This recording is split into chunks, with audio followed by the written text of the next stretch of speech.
The Garden of Eden, a paradise of unparalleled beauty and serenity, was the masterpiece of God's creation. Every tree, every flower, every creature within its bounds was a testament to the divine's perfection. Adam and Eve, the first man and woman, lived in harmony with nature, untouched by sin or sorrow. The garden was a place of eternal peace, where time seemed to stand still, and the concept of death was unknown.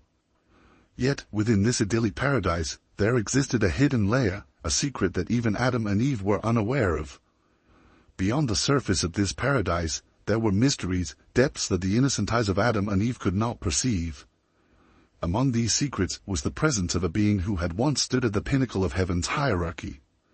Lucifer, the morning star, was an angel of immense beauty and power, created to be the light-bearer of God's glory. But his pride led to his downfall, a fall from grace that cast him out of heaven and into the realms of the earth. Banished from the divine presence, Lucifer harbored a deep resentment toward God's new creation, mankind.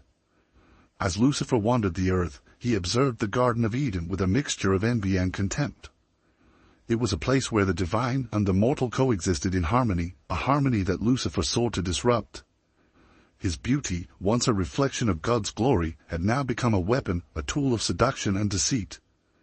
The angel who had once been the most beloved in heaven now plotted to corrupt the most beloved on earth. Eve, the first woman, was the epitome of purity and innocence. She was created from Adam's rib, a companion and equal, meant to share in the stewardship of the earth. Her heart was untainted, her mind untouched by the knowledge of good and evil. She walked the garden with a sense of wonder, marveling at the world around her. But it was this very innocence that made her vulnerable to Lucifer's designs. Lucifer, ever the cunning strategist, chose his moment carefully. He knew that to corrupt the creation, he must first corrupt the Creator's image within it. He observed Eve from the shadows, studying her every movement, every thought. He saw the curiosity in her eyes, the desire to understand the world beyond what she knew. It was this curiosity that he would exploit. Disguising himself as the serpent, the most subtle of all creatures, Lucifer approached Eve. The serpent was a creature of wisdom and cunning, revered among the animals for its knowledge of the hidden things of the earth. Its voice was soothing, almost hypnotic, as it spoke to Eve, planting seeds of doubt and desire in her mind. "Did God really say you must not eat from any tree in the garden?" the serpent asked, his voice a blend of innocence and malice. Eve, startled by the speaking creature, replied, "We may eat fruit from the trees in the garden, but God did say, you must not eat fruit from the tree that is in the middle of the garden, and you must not touch it, or you will die." The serpent's eyes gleamed with a sinister light. "You will most certainly die," he whispered, his voice wrapping around Eve's thoughts like a vine. "For God knows that when you eat from it, your eyes will be opened, and you will be like God, knowing good and evil." But the serpent's temptation was more than just about the fruit. His words carried a hidden promise, a deeper seduction that spoke to the very core of Eve's being. The knowledge of good and evil was not just about understanding morality, it was about understanding creation itself, the divine power to bring forth life, to create and to destroy. Eve's curiosity was piqued, but the serpent's temptation went beyond mere words. The serpent began to weave a vision in Eve's mind, a vision of power, of unity with the divine. He whispered of a union that would grant her the knowledge of the gods, a union that would make her like the divine beings who roamed the heavens. It was a knowledge that Adam, in his simplicity, could never attain, a secret that would elevate her above all creation. As Eve listened, she felt a stirring within her, a desire she had never known before. The serpent's words resonated with something deep inside her, something that yearned for the forbidden, for the unknown. The garden, once a place of simple pleasures and innocent joys, now seemed limited, constrained by the boundaries that God had set. The fruit of the tree was not just a fruit, it was a symbol, a gateway to a new reality, one where she would no longer be just a part of creation but a creator herself. Lucifer, seeing the flicker of temptation in her eyes, knew that his plan was succeeding. He had planted the seed of doubt, of desire, and now he would watch it grow. The serpent slithered away, leaving Eve with her thoughts, knowing that the first step toward the fall had been taken. The Garden of Eden, once a place of perfect harmony, was now the stage for a drama that would change the course of human history forever. The seed of doubt and desire planted in her heart grew each day, filling her mind with questions she had never dared to ask before. What was this knowledge the serpent had spoken of? What was the power that could make her like the gods? The simple life she had known with Adam, tending to the garden and living in harmony with all creatures, now seemed incomplete, as if something essential was missing. Eve found herself drawn to the tree of the knowledge of good and evil, its fruit glowing with an otherworldly light. It stood in the center of the garden, a reminder of the one commandment God had given them, to refrain from eating its fruit. But now, the tree represented more than just obedience. It was a symbol of the forbidden, the unknown, and the possibility of something greater. Eve's thoughts became consumed with the serpent's words. She began to distance herself from Adam, who remained content in his innocence, unaware of the turmoil growing within his companion. Eve wandered the garden alone, her mind spiraling into fantasies of what could be. The more she thought about the serpent's promises, the more her curiosity grew into an insatiable hunger. One evening, as the golden light of the setting sun bathed the garden in a warm glow, Eve approached the tree once again. She reached out to touch its bark, feeling the rough texture under her fingers. The fruit hung heavily from its branches, almost as if it were calling to her, begging to be plucked. But Eve hesitated, the weight of God's commandment still lingering in her mind. It was then that the serpent returned, this time with a more enticing offer. Disguised as the cunning creature, Lucifer whispered to her from the shadows of the tree, his voice a melody that stirred her deepest desires. "Why do you hesitate, Eve?" the serpent asked, his voice low and inviting. "Do you not wish to see beyond what you know? To grasp the power that the divine has withheld from you?" Eve looked around, but Adam was nowhere in sight. She felt alone, vulnerable, yet strangely empowered by the serpent's words. "But God said we must not eat of this tree," she replied, though her voice lacked conviction. "He said we would die." The serpent's laughter was soft, almost comforting. "Die? No, dear Eve, you will not die. What is death to one who possesses the knowledge of the gods? What is life without the understanding of all that is? God has kept this knowledge from you because he fears your potential. He fears what you could become." Eve's heart raced as the serpent's words wrapped around her like a warm cloak. The doubts that had plagued her mind began to solidify into a single, undeniable truth: she wanted more. She wanted the knowledge, the power, the ability to see beyond the confines of the garden.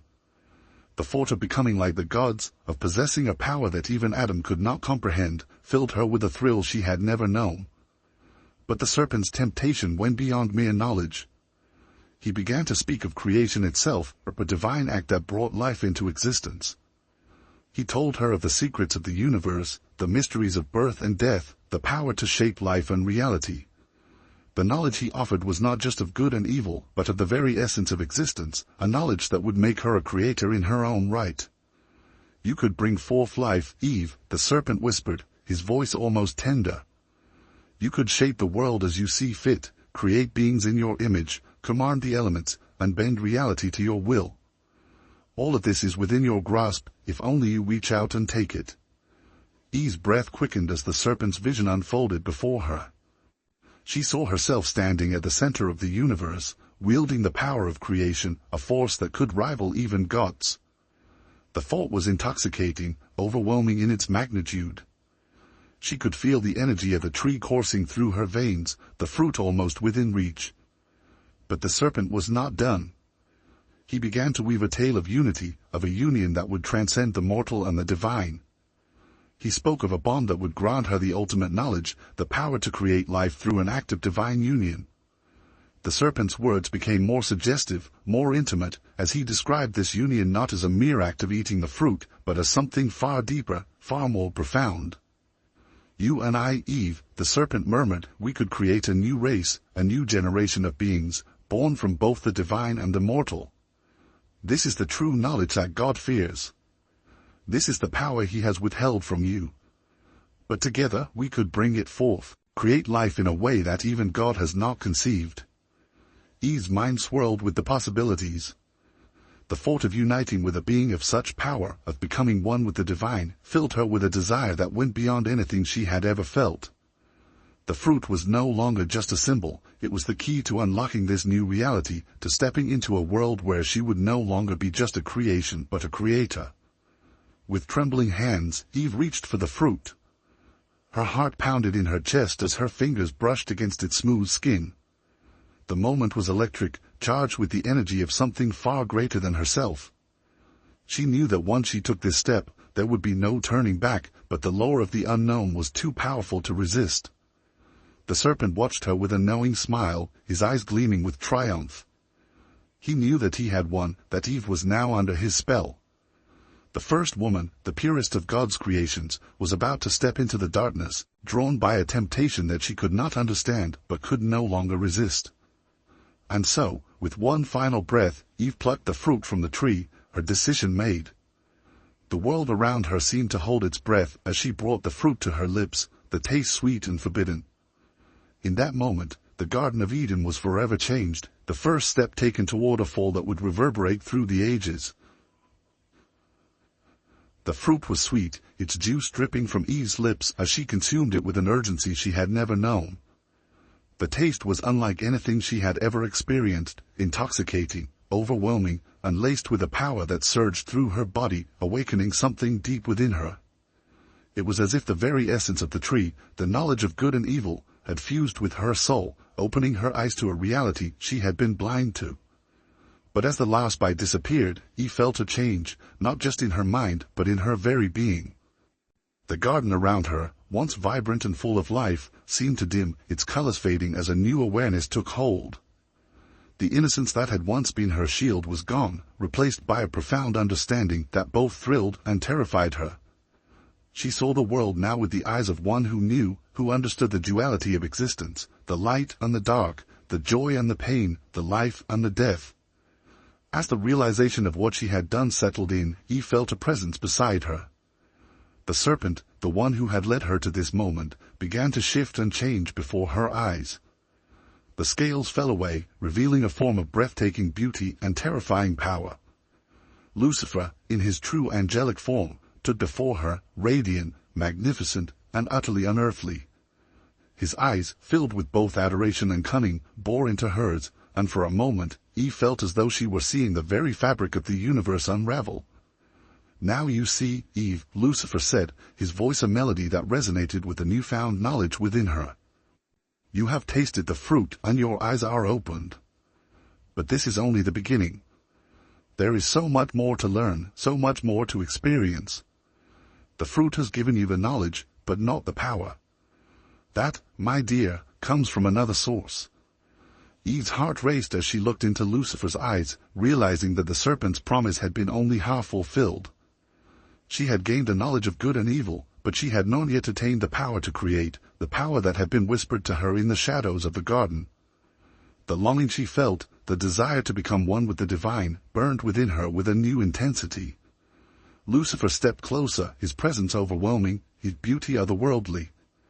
He reached out and gently touched her face, his fingers tracing the lines of her cheek with a tenderness that belied the darkness within him. Eve shivered under his touch, feeling a connection between them that transcended anything she had ever known.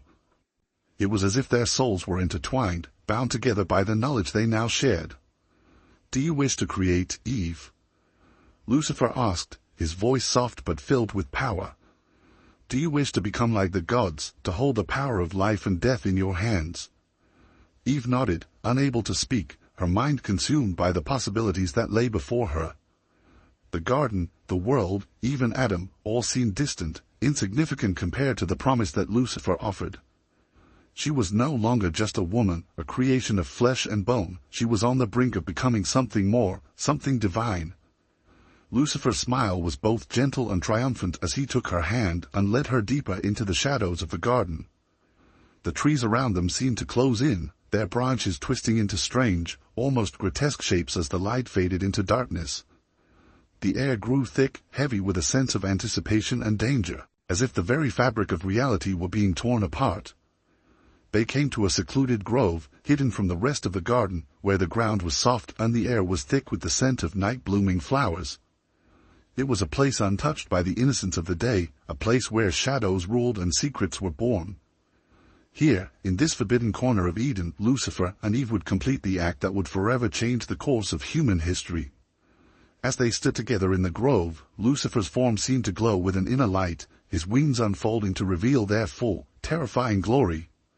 He was no longer just an angel, he was a god in his own right, a being of pure power and will. And Eve, standing before him, felt the weight of that power pressing down on her, filling her with both awe and fear. But fear was not enough to stop her. The desire that had been kindled within her, the longing for the forbidden knowledge and power, burned too brightly to be extinguished. She reached out to Lucifer, her hands trembling with a mixture of fear and anticipation, and he took her into his arms, holding her with a strength that was both comforting and overwhelming. What followed was not merely an act of physical union, but a fusion of their very essences. The boundaries between the mortal and the divine blurred as they became one, their souls entwined in a dance of creation and destruction. The power that Lucifer had promised surged through Eve, filling her with a sense of completion, of fulfillment, that she had never known. It was a power that transcended the physical, a power that connected her to the very fabric of the universe. In that moment, the garden around them seemed to pulse with energy, the ground trembling as the union of the mortal and the divine sent shockwaves through the earth. The animals in the garden grew restless, sensing the change, the disruption of the natural order. The trees groaned as if in pain, their branches twisting and contorting as the very essence of Eden was altered. And then, as quickly as it had begun, it was over. The grove fell silent, the air heavy with the aftermath of the forbidden act. Eve lay in Lucifer's arms, her body trembling with the power that still coursed through her veins. She felt different, changed in ways she could not yet comprehend. The knowledge she had gained from the fruit had been a revelation, but the power she now felt was something far beyond that, a connection to the divine, a link to the very act of creation itself. Lucifer looked down at her, his expression unreadable, his eyes filled with a mixture of pride and something darker, something more dangerous. He had succeeded in his plan, he had brought the first woman to her fall, not through force, but through desire, through the very qualities that made her human. But even as he held her, Lucifer knew that this was only the beginning. The act they had committed would ripple through time, its consequences echoing through the ages. The forbidden union between the fallen angel and the first woman had set into motion a chain of events that would lead to the downfall of mankind, a fall that would be both tragic and necessary. As the first light of dawn began to break through the darkness, Lucifer released Eve, his form beginning to fade as he prepared to return to the shadows. But before he left, he leaned close to her, his voice a whisper in her ear. "Remember this, Eve," he said, his tone both commanding and gentle. "You are now more than what you were. You carry within you the power of the divine, the knowledge of the gods. But with that power comes a price. The world will change because of what we have done. And you, my dear, will be at the center of it all." With that, Lucifer vanished into the shadows, leaving Eve alone in the grove, her mind reeling from the experience, her heart filled with both dread and exhilaration. She knew that she could not return to the way things were, that the innocence of the garden was forever lost to her. But she also knew that she had touched something greater, something that would shape the destiny of all who came after her. As she made her way back to Adam, the weight of what she had done pressed heavily on her soul. She was no longer just Eve, the first woman, she was the bearer of forbidden knowledge, the mother of a new generation, one that would carry the mark of her union with the divine. And with each step she took, she knew that the world was changing, that the paradise of Eden would never be the same again. Days turned into weeks, and Eve began to feel a new life growing within her. It was a sensation unlike anything she had ever known, a mixture of joy and dread. She knew that this child was different, that it carried within it the mark of the forbidden union. The knowledge she had gained from the fruit of the tree of knowledge had opened her eyes to the truth. This child was not just a product of her love with Adam, but a result of the power she had shared with Lucifer. The garden, once a place of unending peace and harmony, now seemed to echo with the weight of Eve's secret. The animals, once so docile and friendly, grew restless in her presence, sensing the change within her. The trees that had once provided shade and fruit now seemed to watch her with a silent, accusing gaze. Even the ground beneath her feet felt different, as if the earth itself was aware of the sin that had been committed upon it. Adam noticed the change in Eve, though he did not understand it. He saw the way she distanced herself, the way she seemed lost in thought, her eyes clouded with an unspoken burden. But he did not press her, trusting in the love they shared, unaware that the bond between them had been irrevocably altered by the presence of another. As the time for the birth drew near, Eve was filled with a sense of foreboding. She knew that this child would be different, that it would carry the mark of its true father. The union between the mortal and the divine had created something new, something that had never before existed in the world, a being born of both light and darkness, of innocence and sin. When the day finally came, the birth was both miraculous and terrifying. The pain Eve felt was beyond anything she could have imagined, as if the very act of bringing this child into the world was tearing at the fabric of reality itself. Adam, by her side, could only watch in helpless horror as his beloved struggled to bring forth their firstborn. And then, with a final, shattering cry, the child was born. Cain, their firstborn son, entered the world with a wail that seemed to shake the very foundations of the garden. He was not like other children. His eyes, dark and piercing, held a knowledge far beyond his years, a wisdom that spoke of the forbidden union from which he had sprung. Eve, holding him in her arms, felt both love and fear as she looked into the face of her son, a face that carried the mark of the forbidden. Cain's arrival marked a turning point in the history of mankind. From the moment of his birth, it was clear that he was different, that he carried within him the duality of his origins. As he grew, so too did the tension between him and the world around him. The animals avoided him, the plants withered at his touch, and even the light of the sun seemed dimmer in his presence. He was a child of the night, a being born of the union between a mortal and a fallen angel, and the world knew it. Adam, though he loved his son, could not understand him. He saw the darkness in Cain's eyes, the way he seemed to know things that no child should know. He watched as Cain grew stronger, more independent, more distant from the innocence that had once defined the garden. Eve, too, saw the changes in her son, but she could not bring herself to reject him. He was her child, born of her flesh, and she loved him despite the darkness that surrounded him. As Cain grew, the differences between him and his younger brother, Abel, became more pronounced. Abel, born of the union between Adam and Eve, was a child of light, innocent and pure, untouched by the darkness that tainted Cain. He was beloved by all, his presence bringing joy and peace to the garden. But Cain, with his dark eyes and brooding nature, was a constant reminder of the sin that had brought him into the world. The garden, once a place of perfect harmony, became a battleground of sorts, with the tension between the brothers growing with each passing day. Cain's jealousy of Abel was not just the jealousy of an older brother for a younger one, it was a deep, primal anger, fueled by the darkness within him, a darkness that had its roots in the forbidden union between Eve and Lucifer. This tension came to a head one fateful day when the brothers were called to offer sacrifices to God. Abel's offering, given with a pure heart, was accepted with divine favor, but Cain's was rejected. The rejection was not just of the offering, but of Cain himself, a rejection of the darkness that he carried within him. This rejection ignited a fury in Cain, a fury that had been building within him since the day he was born. The act that followed would forever mark Cain as the first murderer in human history. In a fit of rage and jealousy, Cain took his brother into the field and struck him down, killing him with a brutality that shocked even himself. The blood of Abel, innocent and pure, soaked into the ground, crying out to God for justice. The garden, once a place of life and creation, now bore witness to the first death, a death born of the forbidden union that had brought Cain into the world. As the blood of Abel stained the earth, God's voice rang out, demanding to know what had happened. Cain, defiant and unrepentant, tried to hide his sin, but the mark of the forbidden union was upon him, and there was no escape from the judgment that followed. Cain was cursed, condemned to wander the earth as a fugitive, marked by God so that no one would kill him. But the mark was not just a physical one, it was a mark upon his soul, a reminder of the darkness that had brought him into the world, a darkness that would follow him and his descendants for all time. Eve, in particular, was crushed by the weight of her guilt. She had borne a son, not just of Adam, but of Lucifer, and in doing so, had brought sin and death into the world. The murder of Abel was not just a brother killing a brother, It was the fruit of the forbidden union, a dark legacy that would stain her lineage for generations to come. She could see the pain in Adam's eyes, the unspoken question that lingered between them: how had it come to this?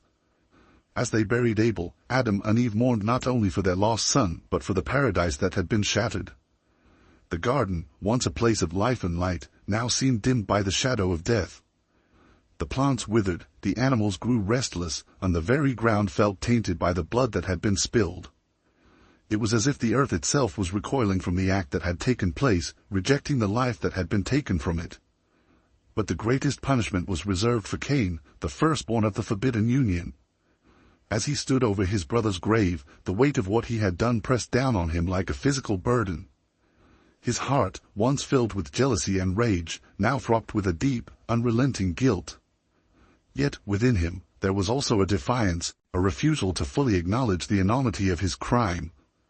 It was in this moment of darkness that God's voice rang out, filling the garden with a sound that was both terrifying and sorrowful. "Where is your brother Abel?" God asked, his voice carrying the weight of divine judgment. Cain, his heart hardened by the darkness within him, replied with a cold indifference, "I do not know. Am I my brother's keeper?" But God, seeing through Cain's lies, responded with a judgment that would echo through the ages. "What have you done? Listen. Your brother's blood cries out to me from the ground. Now you are under a curse and driven from the ground, which opened its mouth to receive your brother's blood from your hand. When you work the ground, it will no longer yield its crops for you. You will be a restless wanderer on the earth." With these words, Cain was marked, not just physically but spiritually. The mark of Cain was a sign of a curse placed upon him, a visible reminder of his sin, but it was also something more, a mark of the forbidden union, the sign of the darkness that had been passed down from Lucifer to his son. This mark, invisible to the naked eye but felt by all who came near him, set Cain apart from the rest of humanity. It was a mark of divine protection, ensuring that no one would kill him, but it was also a mark of divine judgment, a reminder of the curse that he carried with him. Cain, now cursed and marked, was driven from the presence of his family and from the land that had once been his home. He wandered the earth, a fugitive and a vagabond, haunted by the memory of his crime and the knowledge that he was forever separated from the divine presence. The ground, once so fertile and full of life, now refused to yield its fruit to him. The earth, tainted by the blood of Abel, rejected Cain's touch, forcing him to rely on the labor of others for his survival. But even as he wandered, Cain carried with him the dark legacy of his birth. The mark upon his soul was a constant reminder of the sin that had brought him into the world, a sin that would follow him and his descendants through the generations. Wherever he went, Cain was met with fear and suspicion. People sensed the darkness within him, the mark of the forbidden union, and they kept their distance, unwilling to associate with someone who carried such a curse.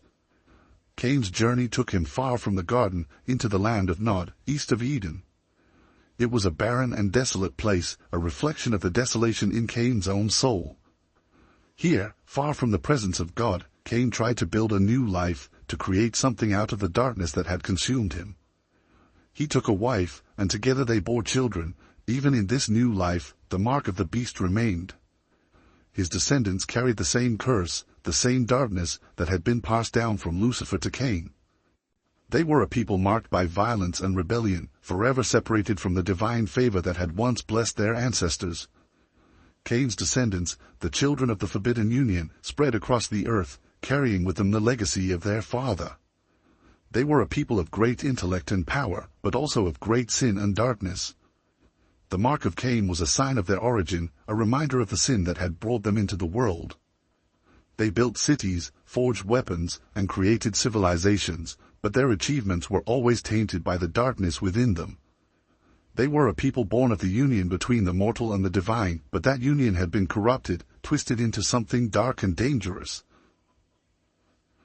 The mark of Cain, invisible to the naked eye yet palpable to all who encountered him, was more than a physical reminder of his sin. It was a spiritual brand, marking him as the firstborn of the forbidden union between Eve and Lucifer. This mark, passed down through generations, became the defining trait of a bloodline that would shape the course of human history in ways both profound and terrifying. In the desolate wilderness, Cain attempted to rebuild his life. Far from the presence of God and the idyllic paradise of Eden, he founded the first city, naming it Enoch after his son. This city, born of necessity and defiance, became the cradle of a new civilization, a civilization that bore the indelible stain of its founder's sin. Enoch was not just a city of walls and homes, it was a symbol of mankind's first attempt to create a world without divine guidance, a world shaped by human hands and, more importantly, by the influence of the fallen bloodline. Cain's descendants, inheritors of his curse and the dark knowledge of their origins, became known as the Cainites. They were a people of great intellect and ambition, endowed with the cunning and strength of their forefather. But their gifts were double-edged. For every advancement they brought to the world, there was also a corresponding increase in violence, corruption, and moral decay. The Cainites excelled in the arts of war, building weapons of iron and bronze, and their cities became fortresses, places of power where might ruled over right. As the Cainite civilization grew, so too did the influence of the fallen bloodline. The descendants of Cain, driven by the darkness within them, sought to dominate and control the world around them. They exploited the earth's resources, enslaved weaker tribes, and spread their influence far and wide.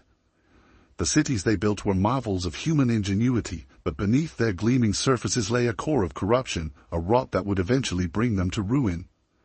But the Cainites were not content with mere earthly power.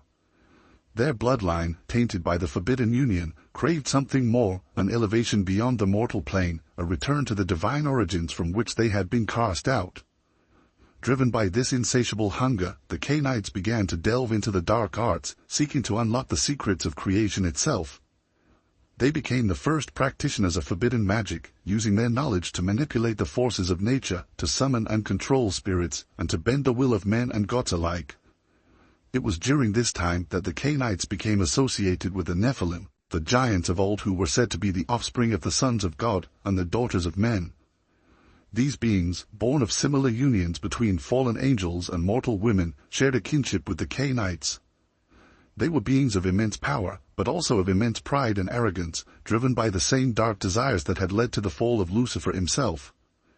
The Nephilim and the Cainites formed a bond, an unholy alliance that sought to reclaim the power and glory of their divine ancestors. Together, they sought to challenge the order of the world, to overthrow the dominion of God and establish a new rule, one where they, the children of the fallen, would reign supreme. Their ambition knew no bounds, and their cities became centers of power and influence, places where the line between the mortal and the divine was blurred, where men sought to become gods. But this ambition carried with it a terrible cost. The Cainites, in their quest for power, became increasingly detached from their humanity. The darkness within them, inherited from their forefathers' union with Lucifer, grew stronger with each generation, corrupting their minds and souls. The more they sought to elevate themselves, the more they fell into depravity, engaging in practices that were abhorrent even to their own kind. They sacrificed their children to appease dark gods, committed unspeakable acts of violence, and reveled in the suffering of others. Their cities, once symbols of human achievement, became dens of iniquity, places where the boundaries between good and evil were not just blurred, but obliterated. The Cainites' pursuit of power and knowledge led them to the edge of destruction. Their arrogance and defiance brought them into direct conflict with the forces of the divine. As they grew in power, so too did the opposition against them. The descendants of Seth, Adam's third son, and a line untainted by the darkness of Cain, rose to oppose the Cainites and their Nephilim allies. These descendants of Seth, who remained faithful to the teachings of God, saw the Cainites as a threat to the natural order, a blight that needed to be eradicated. The tension between the two lines, the pure line of Seth and the corrupted line of Cain, grew until it erupted into open conflict. This struggle, often unseen and unrecorded, was a battle for the very soul of humanity. It was a conflict not just of armies but of ideologies, of light against darkness, of creation against destruction. The Cainites, with their dark arts and Nephilim allies, waged a war of attrition against the descendants of Seth, seeking to impose their will on the world. But the line of Seth, guided by divine providence, resisted, holding fast to the light even as the darkness threatened to consume them. As the war raged on, the consequences of the Cainites' actions began to manifest in ways that even they could not control. The corruption they had spread, the violence they had sown, began to take its toll on the world itself. The earth, once a place of abundance and life, began to groan under the weight of their sin. Natural disasters, plagues, and famine swept across the land, and the once great cities of the Cainites fell into ruin. The alliance between the Cainites and the Nephilim began to fracture, as mistrust and betrayal took hold. The Nephilim, realizing that their ambitions could never be fulfilled, turned on their human allies, leading to further bloodshed and chaos. In the end, the fallen bloodline of Cain, with all its power and ambition, could not escape the consequences of its origins. The darkness that had been passed down from Lucifer to Cain, and from Cain to his descendants, proved to be their undoing. Their cities, once mighty and proud, crumbled into dust, their people scattered and lost to history. The Cainites, once rulers of men, became wanderers, outcasts, forever marked by the sin of their forefather. But even in their fall, the influence of the Cainites did not disappear. The knowledge they had acquired, the dark arts they had mastered, were not lost. These secrets were passed down through the ages, hidden in the shadows, waiting for the time when they would be rediscovered. The fallen bloodline of Cain, though diminished, lived on, its legacy of sin and darkness continuing to influence the world in subtle, insidious ways. As the centuries passed, the story of Cain and his cursed bloodline faded into the mists of time. The world moved on, civilizations rose and fell, and the descendants of Cain became a distant memory, their dark legacy buried beneath layers of history and myth. But the mark of Cain, the stain of the forbidden union between Eve and Lucifer, was not so easily erased. It lingered, hidden in the shadows, waiting for the moment when it would resurface and reclaim its place in the world.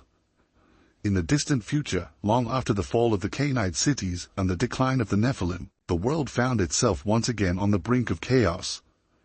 The balance between light and darkness, between good and evil, was as fragile as it had ever been. The descendants of Seth, who had once stood as the last bastion of purity and divine favor, had themselves fallen into corruption, their line tainted by the same desires that had led to Cain's downfall. The world was ripe for the return of the fallen, for the resurgence of the ancient darkness that had once threatened to consume it. It was in this time of turmoil and uncertainty that the remnants of the Cainite bloodline began to stir. Hidden away in the forgotten corners of the earth, the last descendants of Cain, though few in number, had not forgotten their origins. They had preserved the knowledge of their ancestors, the dark arts and forbidden rituals that had given the Cainites their power. And now, sensing the weakness of the world, they began to emerge from the shadows, determined to reclaim the legacy that had been stolen from them. But these descendants were not alone. The bloodline of Lucifer, once thought to be extinguished, had survived in secret, hidden within the hearts of men who had unwittingly carried the mark of their ancestor. This bloodline, intertwined with that of Cain, had spread across the world, its influence felt in the halls of power, in the temples of worship, and in the hearts of those who sought to control the destiny of mankind. As the descendants of Cain and Lucifer came together, they formed a new alliance, one that sought to restore the world to its original order, the order of the fallen. They believed that the time had come to fulfill a prophecy that had been whispered among their ancestors, the prophecy of the return of the fallen. This return would not be a mere resurgence of old powers, it would be the complete overthrow of the divine order, the establishment of a new reign where the children of the fallen would rule over all creation. The leaders of this new movement, chosen from among the most powerful and ambitious of the fallen bloodline, began to gather their forces. They sought out those who still carried the mark of Cain, those who had inherited the dark knowledge of their ancestors. They revived the ancient rituals, summoning the spirits of the Nephilim, calling upon the old gods who had once walked the earth. Their goal was nothing less than the creation of a new race, a race born of the union between the fallen and the mortal, a race that would combine the power of the divine with the cunning of man. The world, caught in the throes of its own decline, was unprepared for the return of the fallen.